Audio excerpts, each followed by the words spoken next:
যেখানে একদিন বইতো কোলাহল মানুষের আনাগোনা, আজ সেখানে শুধু অথই পানি আর বুক ভাসানো কান্না।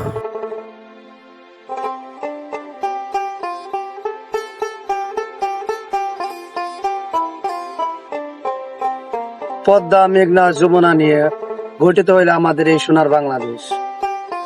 এই নদীগুলা দেখতে যতটুকু সুন্দর লাগে, তার ভিতরটা অনেক ভয়ঙ্কর। যে বা যারা এর ভুক্তভোগী সে বলতে পারবে নদী কত ভয়ঙ্কর একটা জিনিস। এই যে আপনারা দেখতে পারতেছেন মানুষের বসতভিটা, এখানে এক সময় ছিল মানুষের বসবাস, আর সেই নদীর থাবায় আজকে এই বাড়িগুলা সব এখান থেকে চলে গেছে। এখানে এক সময় ছিল অনেক পাড়া মহল্লা, সে পাড়া মহল্লাকে উদ্ধার করে দিয়েছে এই সেই ভয়ঙ্কর যমুনার ভাঙন। চলে যেতে মনে চায় না, তবুও আপন ভিটা মাটি রেখে সবাইকে চলে যেতে হয় এই নদীর ভয়াল থাবা থেকে।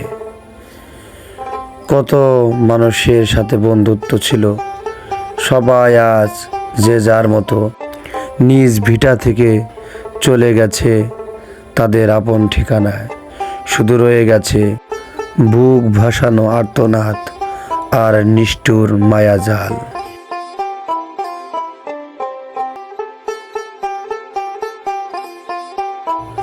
কে জানতো নদী এত ভয়ঙ্কর? নদী তার রূপকে আপন মনে দেখিয়ে গেল। যেই নদীতে মানুষ আনন্দ চিত্তে বরণ করে নিয়েছিল, সেই নদী আজকে মানুষের বিপদের কারণ।